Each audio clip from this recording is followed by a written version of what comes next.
मंगलवार को अररिया के भड़गामा मोड़ पर एक बहुत ही बड़ा दर्दनाक हादसा हो गया।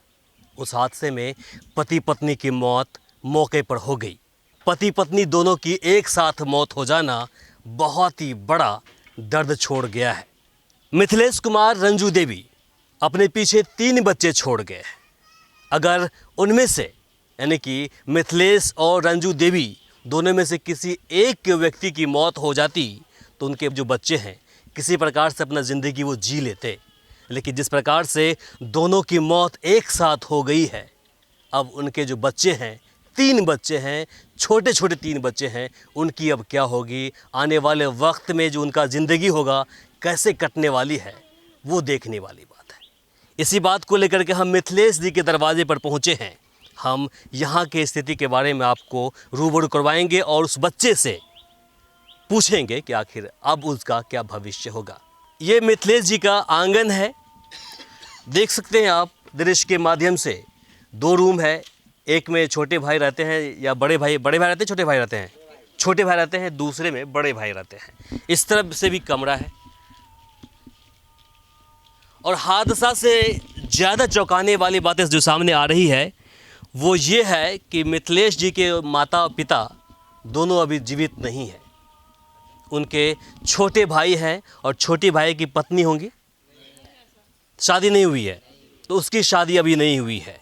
तो मिथिलेश जी जो थे इकलौते इस घर के मालिक थे, वो कमाने वाले थे और कमा करके वो और उनकी वाइफ दोनों इस घर को चलाते थे। लेकिन आज देखिए इस घर के अंदर कोई देखने को नहीं मिलेगा। ये घर वीरान हो गया है। अब घर में सदस्य के रूप में उनके जो छोटे भाई हैं वो बचे हैं और साथ में उनके जो 3 बच्चे हैं वो बचे हैं। बाकी कोई नहीं इस घर के अंदर है। मिथिलेश जी के ये तीनों बच्चे हैं, ये लड़का है, ये भी लड़का है और ये बड़ी लड़की है, जिन्होंने अपने माता पिता को मुखाग्नि दिया है। ये उनके मझले भाई हैं, उनसे छोटे थे छोटे भाई, और सबसे छोटे भाई ये हैं। 3 भाई थे और उनके 3 बच्चे हैं और इनके माता पिता अब दुनिया में नहीं हैं। अब बाबू, अब तुम पापा तो तुम्हारी दुनिया में रहे नहीं, है ना? बोलो जी। तुमने दिया अग्नि पापा को? हाँ। मम्मी को भी दिया? हाँ। दोनों को? अच्छा, क्या करते हो बाबू? पढ़ते लिखते हो कि नहीं? जी। किस क्लास में पढ़ते हो? ट्यूशन पढ़ते हो। अब तो मम्मी पापा है नहीं, कैसे पढ़ाई होगी तुम्हारी? आप लोग रिक्शा करो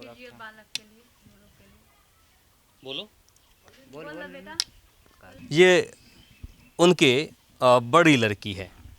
बाबू, क्या करती हो आप? क्या करती हैं? पढ़ती लिखती हैं? जी।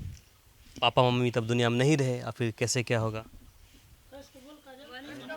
बोल कैस के बोल कि आप लोग लगाओ, हमारा जिंदगी कटे सही से। बोल कुछ बोल। इन तीनों बच्चे की आंखों से आंसू अब निकल नहीं रहे, आंसू सूख गया है, क्योंकि इतनी कम उम्र में इन्होंने बहुत ही बड़ा दर्द देखा है। अब इनका भविष्य क्या होगा कोई नहीं जानता है। लेकिन देखिए, सौभाग्य से उनके जो 2 भाई हैं, दोनों छोटे ही हैं मिथिलेश जी से। ये एक मझले भाई हैं और ये सबसे छोटे भाई हैं। लेकिन जो माता पिता का प्यार होता है शायद अब ना ही मिले, क्योंकि माता पिता का प्यार एक अलग ही प्यार होता है। फिर भी आपसे हम जानना चाहेंगे, जिस प्रकार से ये हादसा हुआ है और दोनों पति पत्नी एक साथ दुनिया को छोड़ गए हैं, तो क्या कहेंगे, कितना दर्द आप लोग को हो रहा है? दुख तो है हम लोग को। अब इन तीनों बच्चों का क्या होगा, कैसे क्या करेंगे आप लोग? हम ही लोग ना इसको पालेंगे, आप लोग रक्षा कीजिए तो होगा।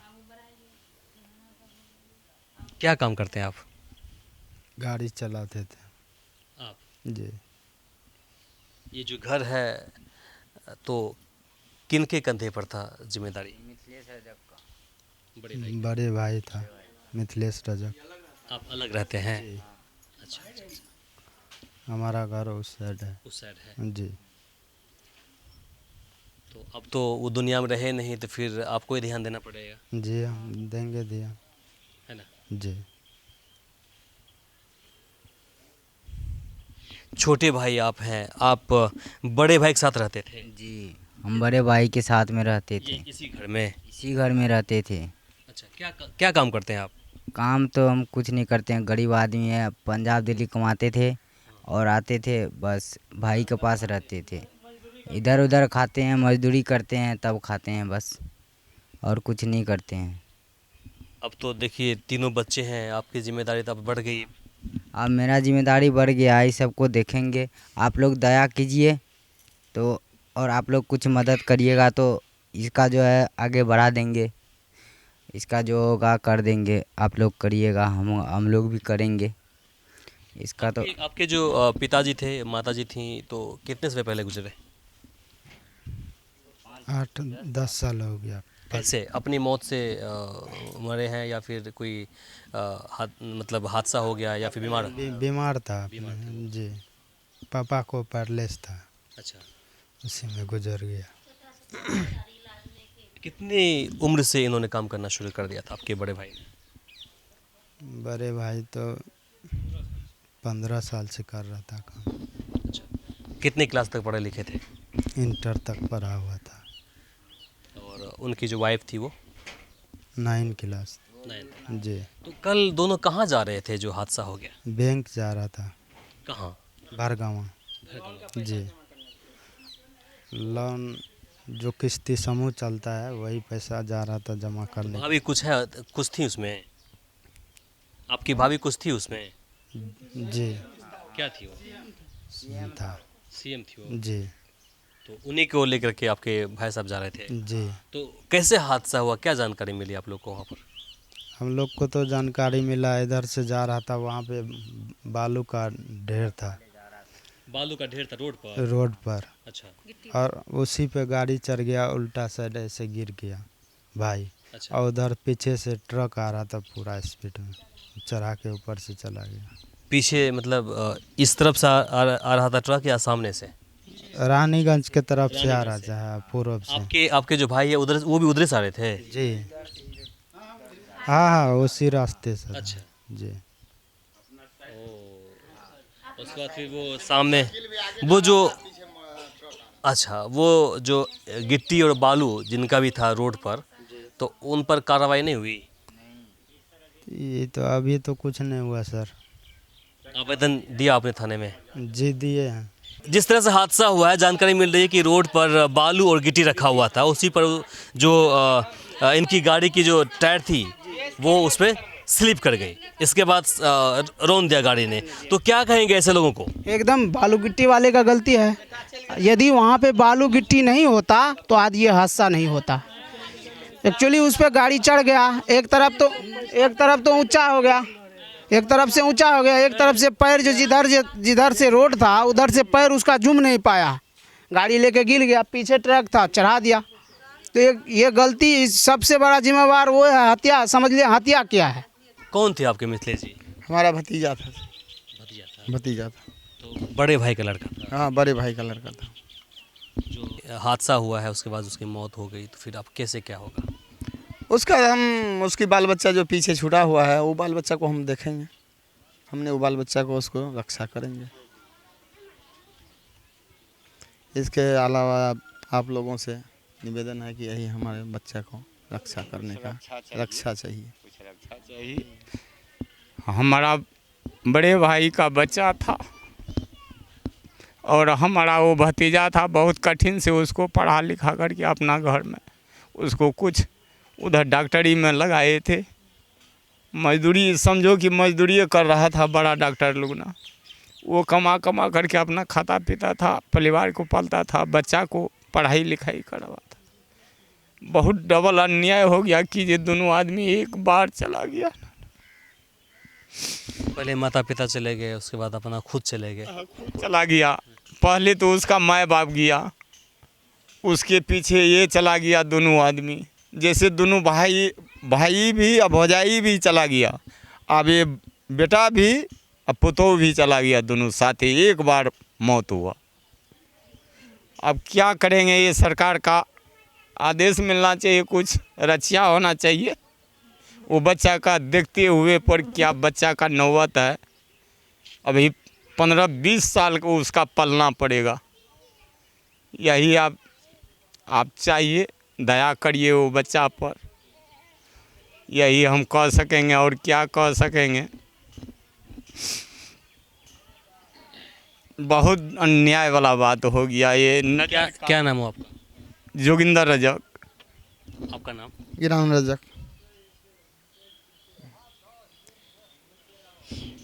ऐसे लोगों को क्या कहेंगे जो लोग मुख्य मार्ग को, रोड को जाम करके अनाज सुखाते हैं? कहीं ना कहीं आपका लड़का भी उसी वजह से दुनिया से हमारे लड़का उसी वजह जहाँ पर से एक्सीडेंट हुआ वहाँ पर बालू का ढेरी था, बजरी था वहाँ। उधर बगल में वो गाड़ी जा रहा था, ये भी गाड़ी पीछे नहीं रुक सका, वो बालू पर चढ़ गया और बालू पर से वो गिर गया। लाइट नहीं वहाँ नीचे रोक सका, गिर गया, ट्रैक्टर का तर चला गया। हाँ, ट्रक का एक बैग एकदम साफ, डांड लगुन से साफ एकदम ख़त्म हो गया। यही बात हम क्या बताएंगे। बच्चे लोगों पर आप ध्यान दीजिएगा। आप लोग, आप तो अनाथ हो गया है वो, लेकिन आप लोग हैं तो कम से कम अपना ज़िंदगी वो जी लेगा। और साथ में जो सरकारी अनुदान राशि मिलेगा, पैसा कुछ मिलेगा, तो उससे बच्चे लोगों को पढ़वाइएगा, लिखवाइएगा। अब सरकार जो उसका मदद करेगा वो ही बच्चा को लगाएंगे, उसी से बच्चा को पढ़ाई लिखाई करेंगे। इंसान बन जाएगा उसके बाद तो फिर अपना जैसे उसकी पापा उसकी जैसे इंसान बने थे, उसी तरह ही बच्चा को हम इंसान बना देंगे। सरकार कुछ मदद करे, कुछ अपने तरफ से। हम गरीब आदमी है, जगह ज़मीन तो है नहीं, कमा खोर के जो ऐसे होगा वैसे हम बाल बच्चा को पालेंगे, यही कह सकते हैं। विशेष अब क्या है, तो हादसा हुई है, सभी लोगों एकदम ख़त्म हुए हैं। इसलिए कहते हैं सब सरकार से कुछ मदद चाहिए हम। बाकी इसे लेकर के आपकी क्या प्रतिक्रिया है, कमेंट बॉक्स में लिखकर ज़रूर बताएं। इस वीडियो को अधिक से अधिक शेयर करें ताकि बाकी लोगों तक जानकारी पहुंच पाए। फिलहाल के लिए मुझे इमरान को दीजिए यहीं पर इजाज़त। नमस्कार। मेरा नाम अशफाक अहमद है, घर मेरा डरिया बिलार है, पोस्ट करपुरी ग्राम, ज़िला समस्तीपुर, थाना समस्तीपुर, और वार्ड नंबर मेरा 15 है। हमको बहुत पहले से चीनी था, लेकिन हमको ये समझ में नहीं आ रहा था कि मेरे पास चीनी है। तो एकाएक हम चक्कर खा के गिर गए। उस वक्त में मेरा 450 से ऊपर मेरा चीनी था। तो नापा गया चीनी, तो 530 या 533 मेरा चीनी था। तो हमको आईसीयू में लोग ले जा करके भर्ती करा दिया। वहाँ निकल गया कि इनको चीनी है। तो उस वक्त चीनी मेरा था 530। तो इलाज हुआ तो इंसुलिन पड़ता था सुबह शाम। तो वहाँ 5 दिन आईसीयू में भर्ती रहे। उसके बाद डॉक्टर ने वहाँ से नाम काट दिया, तो दवा लिख दिया, अंग्रेजी दवा का नाम है ग्लाइकोमेट GP2 एक डेली सुबह में खाते थे। लेकिन खाने के बाद हमको नुकसान बहुत हुआ कि आँख की रोशनी चली गई। तो अब ठीक हो जाइएगा। तो दवा खाते हुए ही अंग्रेजी दवा जब खाना शुरू किए तो आँख की रोशनी चली गई। अब सोचे हम, एक तो डायबिटीज़ हो गया, दूसरा नंबर के मेरे आँख की रोशनी चली गई। अब हम करें तो क्या करें। लेकिन आयुर्वेदिक दवा देते हैं डायबिटीज़ का, तो इनसे मिले हम। तो 6 महीना हम दवा इनका खाए हम। तो मेरा चीनी अभी जो है मात्र 127 है। खाना खाने के बाद, चावल रोटी खाना खाने के बाद टेस्ट किया गया तो 127 है ये। हाँ, तो अब जो दवा है मेरा 6 महीना खाने के बाद मेरा दवा अब बंद हो गया है। कितना दिन से आपका दवा बंद है यहाँ से? 1 महीना से दवा मेरा बंद है। आयुर्वेदिक दवा मेरा 1 महीना से बंद है। उसके बाद भी चेक किया गया है तो मात्र 127 मेरा आया। पहले से अभी कैसा महसूस हो रहा है? पहले से बहुत फिट है हम, चलने फिरने में भी ठीक है। पहले 10 कदम चलते थे तो दम फूल जाता था। आँख का रोशनी अभी कैसा है? आँख की रोशनी फर्स्ट क्लास है, कोई दिक्कत? पहले से अच्छा है। और ये दवा खाने से हमको बहुत फ़ायदा है। एक तो चीनी मेरा ख़त्म हो गया और आँख की रोशनी मेरी ठीक है अभी। अगले पेशेंट